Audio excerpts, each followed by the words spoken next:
Right message, right communication, country inside news. नमस्कार, आप देख रहे हैं कंट्री इनसाइड न्यूज। मैं हूं सौरभ निगम। आज हमारे साथ जुड़ रहे हैं सीआईएन के गेस्ट पैनल पर चर्चित ज्योतिषाचार्य पीएचडी डॉक्टर राजनाथ झा, जो ज्योतिषाचार्य हैं और उन्होंने कई ऐसी भविष्यवाणी की हैं जो सच साबित होती हैं, चाहे वो वर्ल्ड कप की बात करें या अन्य भविष्यवाणी की बात करें। तो राजनाथ जी, आपका बहुत बहुत स्वागत है कंट्री इनसाइड न्यूज में। धन्यवाद जी, तो इस बार मैं सबसे पहले आपसे पूछना चाहूंगा, आप पटना में मौजूद हैं, आप दिल्ली में भी रहेंगे, दर्शकों के लिए भी रहेंगे, और जिन लोगों को सलाह लेनी होगी उनसे आप फेस टू फेस भी मिला करेंगे वहां पे जाके। तो पहला क्वेश्चन मेरा आपसे ये है कि इस बार होली जो है, होली का महत्व कुछ बताएं आप अपने शब्दों में। दरअसल होली जो है ये हमारे भारतीय सनातन धर्म में आदि पर्व है। बहुत प्राचीन काल से ही, वैदिक काल से ही ये होली का पर्व मनाने का विधान हमारे राष्ट्र में, हमारे भारतवर्ष में चला रहा है और वैदिक कालीन पर्व है ये। उसके बाद कई आख्यान भी इससे जुड़ता गया। हिरण्यकश्यप को लेके होलिका उनकी बहन थी, ये सब बात की बातें हैं। प्राचीन समय में तो होली जो है ये एक याज्ञ है, एक यज्ञ है। और होली में, होली एक वैदिक याज्ञ है और होली का संबत जलाना एक याज्ञिक प्रक्रिया है। और इसमें हमारे देश में कई नए नए फसल आते हैं, रबी वगैरह बहुत सारे नए फसल आते हैं। और हमारे यहाँ परंपरा रही है हमारे भारतवर्ष की कि जो भी कुछ नए चीज आए वो ईश्वर को समर्पण करने के बाद ही हम ग्रहण करते हैं। ऐसी आदर्श परंपरा हमारे भारतवर्ष की रही है। तो होलिका दहन में लोग प्राचीन समय से ही जो नए फसल आते थे, वो जैसे बादाम हो, चना हो, रबी हो, कई तरह के नए नए फसल, उसको अग्नि में आहुति देकर पुनः अपने गृहस्थाश्रम में उसको उपयोग में लाते थे।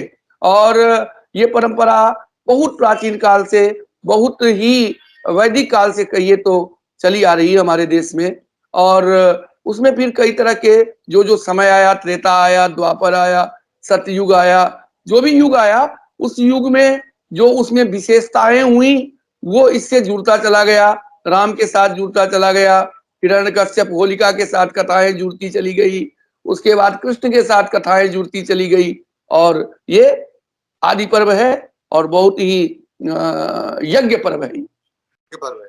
और ज्योतिषाचार्य जी, मैं आपसे ये भी पूछना चाहूंगा कि इस बार होली 17 मार्च को है, मगर संशय लोगों के बीच में बना हुआ है कि 17 तारीख की रात्रि में होली का दहन किया जाएगा और उसके बाद एक दिन का अंतराल के बाद होली मनाई जाएगी, मतलब 3 दिन होली मनाई जाएगी, ऐसा कुछ संशय है? उसके बारे में थोड़ा सा बताएं दर्शकों को। हाँ, दरअसल ऐसा है ना, ये तो देखिए कोई भी पर्व का जो निर्णय होता है वो तिथि के आधार पे होता है।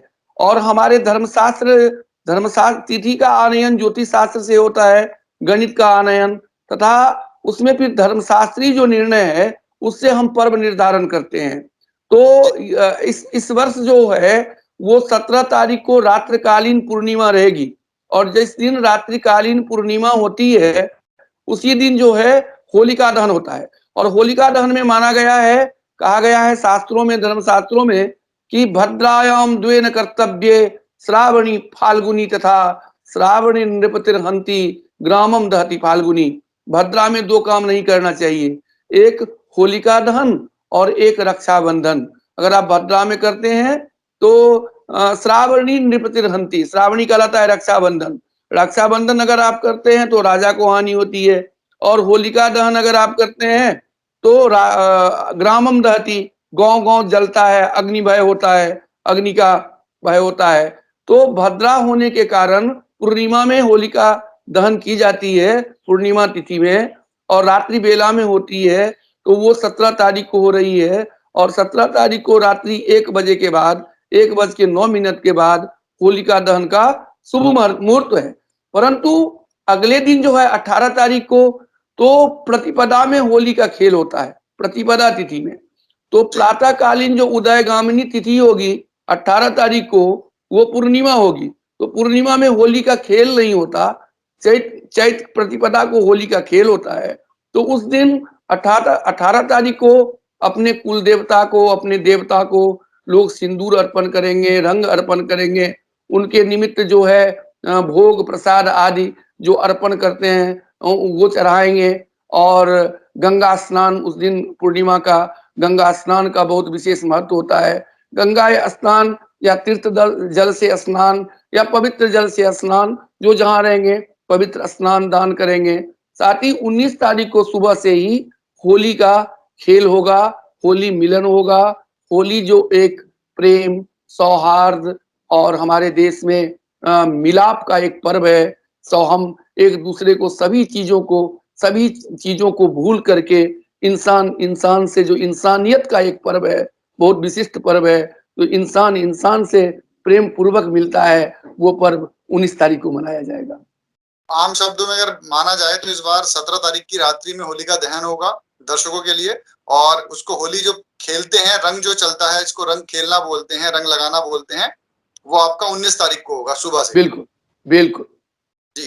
तो राजनाथ जी, एक चीज और आपसे पूछना चाहेंगे। आपने एक भविष्यवाणी की थी तकरीबन 10 साल पहले, जब इंडिया का वर्ल्ड कप हो रहा था इंडिया के साथ 2011 में, तो वो भविष्यवाणी सच साबित हुई थी। उसके बारे में कुछ दर्शकों को बताएं आप।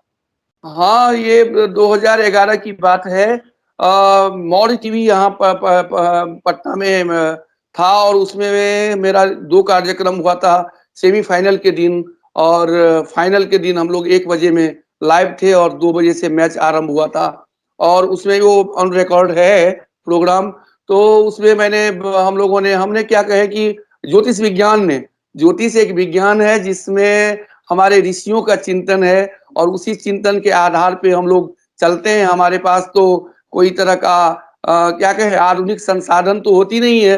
हम लोग तो कागज कलम पे ग्रहण सिद्ध करने वाले में से हैं, सूर्योदय सूर्यास्त सिद्ध करने वाले से हैं। और ये ज्योतिष शास्त्र तो हमारे देश का आदि विज्ञान है, क्योंकि जब कोई विज्ञान का प्रचलन नहीं था तब भी हमारे पूर्वज लोग ग्रहण देखते थे, सूर्य का उदय अस्त देखते थे, सूर्य का अयन उत्तरायण दक्षिणायन समझते थे, ऋतु समझते थे, परिवर्तन समझते थे। तो हमारे देश हमारे राष्ट्र के लिए तो ये आदि विज्ञान है। तो उसके आधार पे जो भविष्यवाणियां की थी प्राय सब सत्य हुआ था। सेमीफाइनल भी भारत जीता था, और फाइनल के दिन भी मैंने कहा था कि इंडिया जीतेगा, महेंद्र सिंह धोनी अच्छा खेलेंगे। सेमीफाइनल को बोला भविष्यवाणी की थी कि सचिन तेंदुलकर को मैन ऑफ द मैच मिलेगा। बहुत सारे उसमें हर प्लेयर के बारे में कुछ न कुछ भविष्यवाणियां की थी जो सत्य प्रतीत हुआ था। ऐसा गुरु कृपा है, ईश्वर कृपा है, और भारत विजय हुआ था। जी, तो आपकी ये बहुत अच्छी भविष्यवाणी रही थी। एक अंतिम सवाल आपसे लेना चाहूंगा, क्या कोरोना के बारे में कुछ भविष्यवाणी कर सकते हैं आप कि आने वाले समय में जो कहा जा रहा था कि तीसरी चौथी लहर आएगी, तो क्या वो ऐसा कुछ आना बाकी है अभी? हाँ, दरअसल देखिए कोरोना के विषय में भी मैं पूर्व में ही एक भविष्यवाणियां की थी। न्यूज 18 पे मेरा एक कार्यक्रम आया था।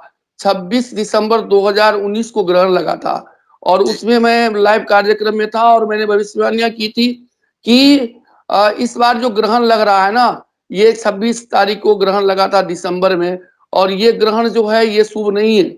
और ये ग्रहण में पंच योग है, धनु राशि में सब संक्रमण कर रहे हैं।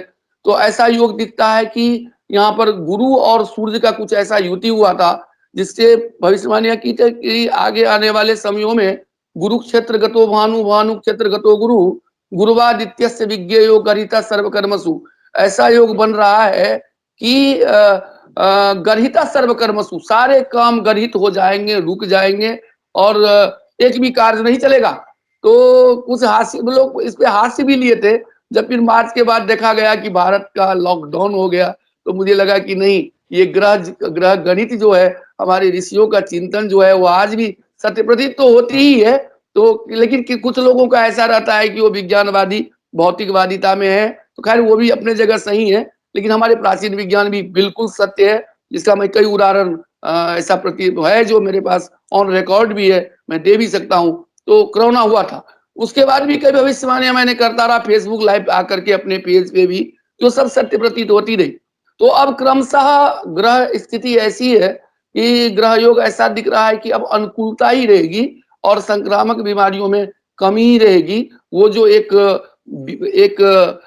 विभीषिका था संपूर्ण विश्व के लिए, संपूर्ण राष्ट्र के लिए, और उसमें दिनानुदिन अब ग्रह गोचरी आधार पे कमी का ही अनुभव हम लोग करेंगे, और पुनः अपना जीवन सुदृढ़ चलेगा मानव जीवन।